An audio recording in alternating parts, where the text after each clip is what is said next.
There is a version of you living inside your mind that you've never properly met. He has no face, no name, no physical presence, but he controls everything. Your discipline, your habits, your confidence, your decisions, your entire identity. He's the version of you created years ago, back when you were weak, scared, impressionable, insecure. Every time someone criticized you, every time someone embarrassed you, every time you failed and felt worthless, every time you chose comfort instead of courage, that version got stronger. Psychologists call him the shadow identity. Buddhism calls him the false self, the ego that clings to old stories and outdated patterns. He's familiar, predictable, safe, and that's exactly why he holds you back. Because in Buddhism, they say, the self you cling to is the source of your suffering. This old identity is built from survival, not evolution. And the life you want, it requires evolution. The life you want cannot be lived by the version of you that created your current life. This chapter isn't about blaming your past. It's about exposing the enemy inside you that's been silently sabotaging your future. Your old self doesn't fight you like an enemy. He fights you like a protector. He whispers things that sound comforting, but are actually cages. Do it later. You're not ready. Don't push too hard. What if you fail? What will people say? You're tired today. Rest. He sounds like your voice. He feels like your personality, but he's just your past programming replaying itself. Let me give you a story. A monk once said, "The mind is a house, but most people let their past self live there rent-free." Imagine you're trying to wake up early. At 6 a.m., your alarm rings. You're aware, you're awake, but the old self quickly steps in. You slept late. You'll start tomorrow. You need rest. And you listen, not because it's true, but because it feels comfortable. Comfort is the drug your old identity feeds on. Or imagine you're trying to leave toxic people. Your old self whispers, but they're familiar. What if you're alone? What if you miss them? He doesn't care about your growth. He cares about predictability, because predictability equals his survival. In Buddhism, there's a powerful idea. The ego fights growth because growth is death to the ego. Your old self knows that if you ever become disciplined, he loses control. So he fights you using the only weapons he has: excuses, emotions, fear, and memory. And because he sounds like you obey. Here's how you know the weaker you is still in control.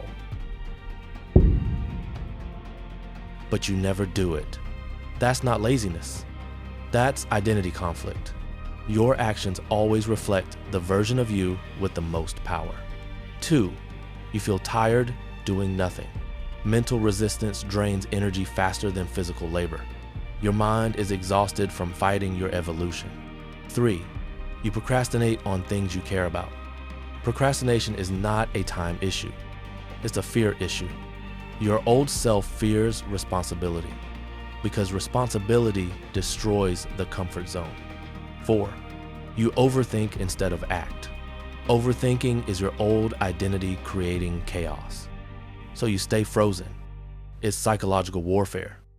5, you stay loyal to toxic habits and people. Because your identity clings to familiarity, even when it hurts you.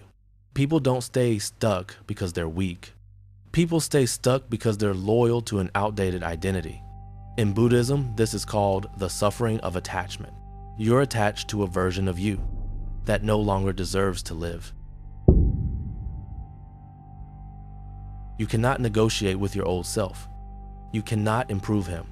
You cannot repair him. You cannot evolve him. He must die. But how? Buddhism gives a simple but brutal roadmap. Step 1, detach the identity. Stop saying, "I am lazy, I am anxious, I am unmotivated, I am this, I am that." Identity statements trap you. Say instead, "This feeling is temporary. This behavior is old.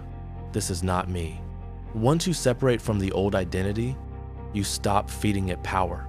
Step 2, interrupt the pattern. Your old self is a pattern machine. If he says, skip the gym, go for 2 minutes. Scroll your phone, lock it away. Do it later, do it now, even for 30 seconds. Don't try anyway. You defeat your old identity with micro actions. Not perfection, not intensity. Small interruptions break the illusion that the old self is in control. Step 3, replace the identity. You don't kill your old self by force. You kill him by creating a stronger version. New habits, new boundaries, new routines, new environment, new standards. When the new identity grows, the old one starves. This is what Buddhists mean by rebirth, not literal rebirth. Psychological rebirth, the death of the false self, and the emergence of the true self. Here's the truth. You're not stuck because you lack motivation. You're stuck because an older version of you is still alive and running your life. A version built for survival, not success. A version built for fear, not ambition. A version built from childhood, not adulthood. He's not evil. He's outdated. And outdated software doesn't run a powerful life. There comes a moment in everyone's journey where you either repeat the old identity or bury it.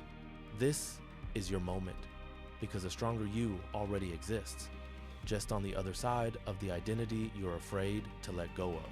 You don't rise by becoming better. You rise by becoming new. Evolution is not improvement. Evolution is replacement. The funeral of your old self is the birth of your real potential. This is Inner Forge, where you stop negotiating with the past and start becoming the person your future depends on.